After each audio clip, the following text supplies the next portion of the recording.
진짜로 농담 아니야. 배철수? 아 진짜야 너 나온다니까. 서울에서 살아. 이거 너무 오래됐다. 아무도 몰라. 서울 서울 아름다운 이 거리. 그것도 몰라. 우리의 서울.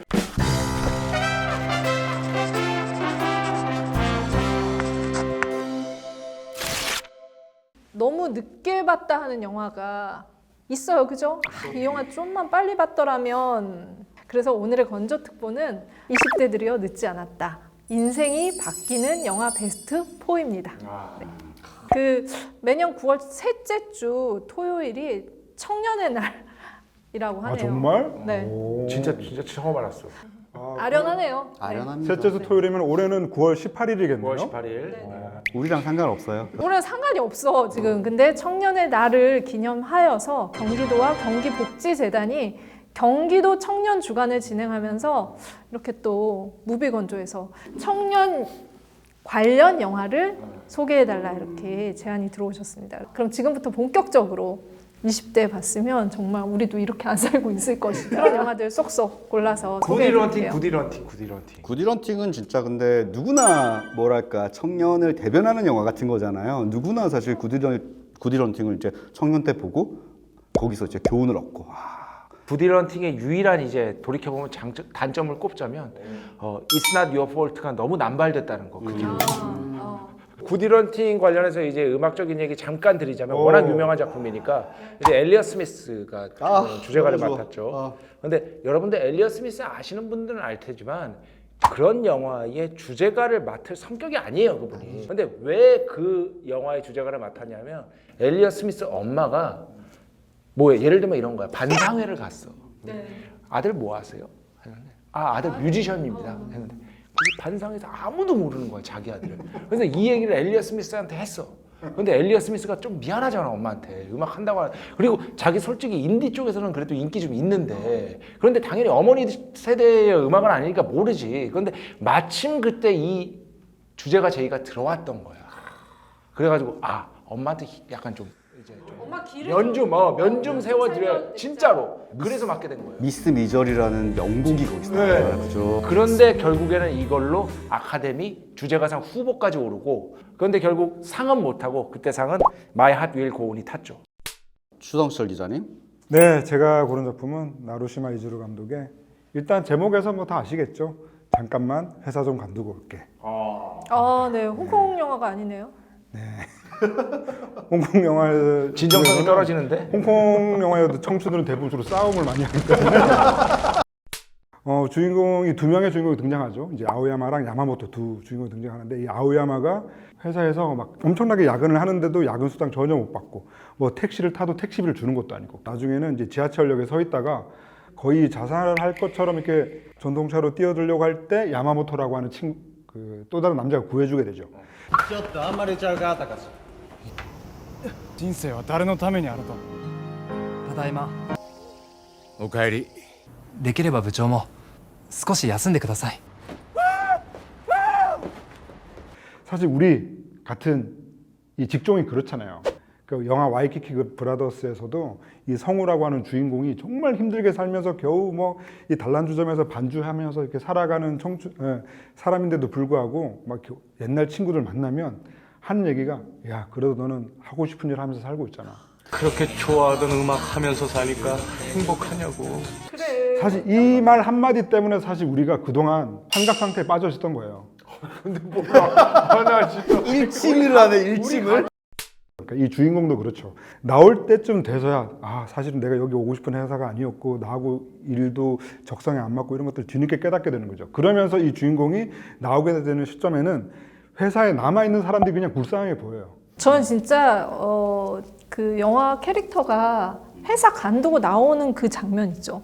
그거 진짜 좋아해요. 제리 맥가이어, 톰 크루즈 이렇게 탁 해가지고 금붕어 이렇게 탁 들고 나가는 그 순간 선택을 하는 어떤 능동적인 자세를 취하는 순간이 담기기 때문에 거기에서 오는 쾌감이 있는 것 같아요. 저는 영화 두 개가 이게 감독이 연결되어 있는 영화다라고 얘기를 했습니다. 기본적으로 이 한 영화의 끝이 이 다른 영화의 처음과 맞물리는 영화다라고 해서 이렇게 가져왔는데요. 바로 리차드 링클레이터, 뭐 보이우드라는 영화로 너무 유명하죠. 그리고 그 뒤에 나온 2년 뒤에 나온 Everybody Wants Some이라는 두 작품입니다. 뭐 보이우드 다들 아시죠? 그럼요. 3시간에 달하는, 하지만 그 다루는 실제 시간은 엄청나게 긴. 12년 동안 찍었어요. 네. 그런데 그 12년의 성장 기간을 쭉 찍었는데 정말 조금도 지루하지 않고 음악적으로도 좋은 곡들이 너무 많이 들어가 있어서 찬사를 받았고요. 하지만 이 영화의 가장 중요한 점은 그런 것 같아요. 영화를 보는 거니까 저 아이가 영화의 마지막에는 뭔가 되게 특별한 사람이 돼 있을 것 같다는 기대를 품고 보게 되잖아, 당연히. 근데 전혀 특별한 사람이 안 돼 있어. 그냥 대학생 됐어. 근데 그게 20대거든요. 그게 인생이고. 근데 그 대학생들이 대학에 들어간 다음에 시작되는 얘기가, 당연히 주인공은 다릅니다만 얘기가 바로 이 Everybody Wants Some이다. 그래서 이 두 영화는 이어지는 것이다라고 이제 감독이 얘기를 한 겁니다. 근데 Everybody Wants Some은 또 뭐냐면 주인공들이 이제 야구부거든요. 신입생 계약까지 이제 3일 남았어. 3일 남았잖아. 그런데 뭐 대학 왔잖아.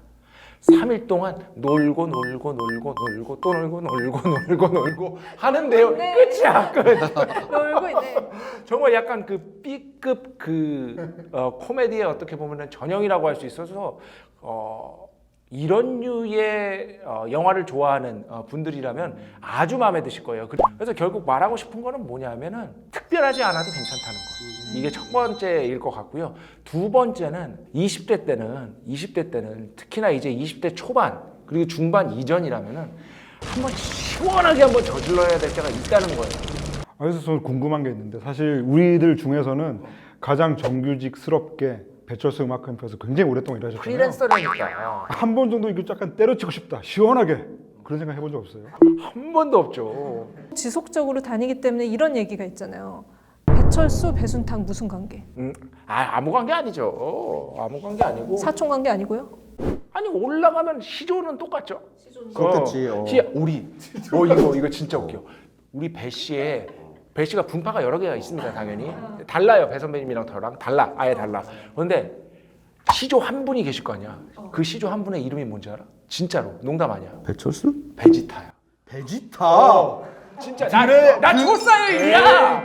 진짜야. 너 나온다니까. 저는 그냥 제가 너무 좋아하는 영화 중에 하나고 진짜 그냥 심심하면 틀어놓기도 해요. 음악도 너무 좋고 그래가지고 소피아 코플라 감독의 2004년작. 저 한마디만 보태도 됩니까? 방금 음악도 너무 좋고 했죠?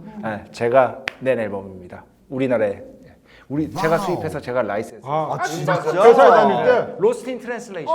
네. 엄청 팔았어. 진짜 많이 팔았겠다. 그럼. 근데 이거 어떤 내용이냐면 스칼렛 요한슨이 젊은데 20대 초반으로 나오는데 영화 속에서도 젊지. 근데 캐릭터 설명 젊어요.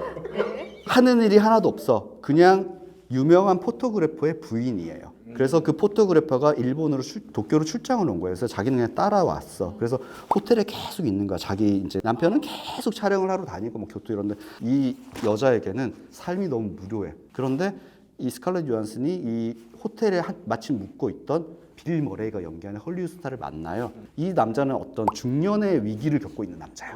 그러니까 포르쉐를 사야 할까 막 이런 고민을 하고 있는 남자인데 이 남자는 그냥 이제 위스키 광고를 찍으러 도쿄에 온 거야. 근데 이 사람도 참 도쿄랑 안 어울려. 그래서 둘 다 계속 호텔에 맡겨 있다가 그냥 우연히 만나게 돼요. 그러면서 서로 우정인 듯 사랑인 듯 그 묘한 관계를 유지하다가 마지막에는 그냥 빠이빠이 하고 이제 헤어진다는 그런 아주 간단한 내용을 다룬 영화예요. 하나도 통용이 되나요 같은 경우는 이를테면 그냥 어느 정도 돈도 있고 이런 중산층인데도 어쨌든 삶의 어떤 기로에서 자신이 뭔가를 적극적으로 선택해 본 적이 없는 사람인 거예요. 근데 그런 청춘들이 굉장히 많다는 생각을 해요, 저도. 그러니까 그런 사람들이 이 영화를 보면서 내가 지금 겪고 있는 어떤 이런 공황 상태 그리고 어떤 희망 없는 상태 자체가 나쁜 게 아니구나. 어쨌든 이거를 벗고 나도 다른 단계로 나아갈 수 있겠구나라는 어떤 그런 희망 같은 것들을 좀 가졌으면 좋겠다라는 생각에서 이 영화를 추천한 게 됐어요, 저는. 근데 진짜 영화 저 보면서도 느꼈지만 어쨌든 이 두 캐릭터가 모두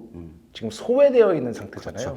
그 소외되어 있는 상태의 무대로 도쿄는 정말 적절한 것 같아요. 적절합니다. 네, 진짜. 정말 적절한 것 같아요. 저는 서울이 좋습니다. 서울에서 살아. 이거 너무 오래됐다. 아무도 몰라. 서울 서울 아름다운 이 거리. 그것도 몰라. 우리의 서울. 한국 영화에서 가장 그 위스키가 본격적으로 등장하는 영화? 난 그냥 콕콕 하면서 그냥 저는 위스키 좋아해요. 네, 저는 그래서 위스키 잘 마시는 여자의 얘기, 정보은 감독의 소공녀를 오늘 여러분들을 위해서 골라왔습니다. 진짜 독특한 영화죠. 이 작품은 진짜 그 취향이 확실한 그 20대 여성 미소의 얘기예요. 위스키 좋아하고 그리고 담배 담배 무조건 피워야 되고. 무조건 펴야 되고 그리고 남자친구 안재홍 좋아하는 남자친구 있고 그러니까 어떻게 보면은 굉장히 이제 그 자기 삶 안에서 밸런스가 나름 되게 잘 맞는 너 아직도 위스키 마셔? 응. 집이 없을 정도로 돈이 없으면 나 같으면 독하게 끊었겠다 야. 알잖아. 나 술, 담배 사랑하는 거.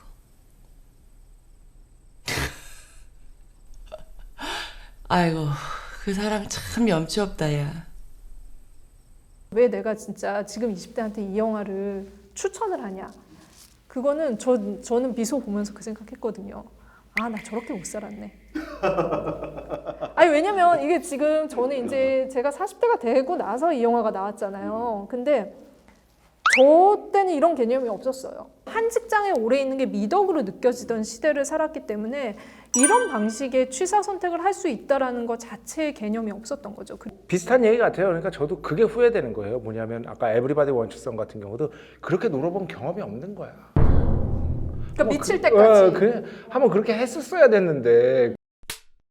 그 이제 혼자만의 생각일지 모르겠는데 최근에 이런 청춘 영화들을 보면은 옛날하고 좀 다르다고 느낀 게 뭐냐면 사실은 이제 청춘 영화 하면 약간 멜로 코드랑 연결되는 것들이 많았는데 그냥 제가 막연하게 느끼는 거는 요즘에 만들어지는 청춘 영화들이나 이런 작품들을 보면은 이 멜로 코드가 쏙 빠져 있는 느낌. 맞아. 약간 그것 자체도 약간 사치로 느끼는 것 같은 설정의 작품들이 많아서 그것도 되게 중요한 경향 같아요. 아니 그리고 생각을 해보면 지난 10년의 한국 영화를 생각해 보면 한국 영화 안에서 연애와 섹스와 이런 게 사라지고 있다. 뭔가 아니, 근데 생존이 진짜 문제가 된 건가? 할리우드도 마찬가지야. 그러니까 예를 들면은 우리가 막 라스베가스를 떠나며 이런 거 어떻게 보면은 인간이 이제 극한에 몰렸고 자기 삶의 마지막에 다다랐을 때 그때 이제 사랑을 통해서 그 마지막 온기를 어떻게 보면은 유지하면서 그 최후로 가는 거잖아요. 요즘은 그런 설정 자체가 없는 거지.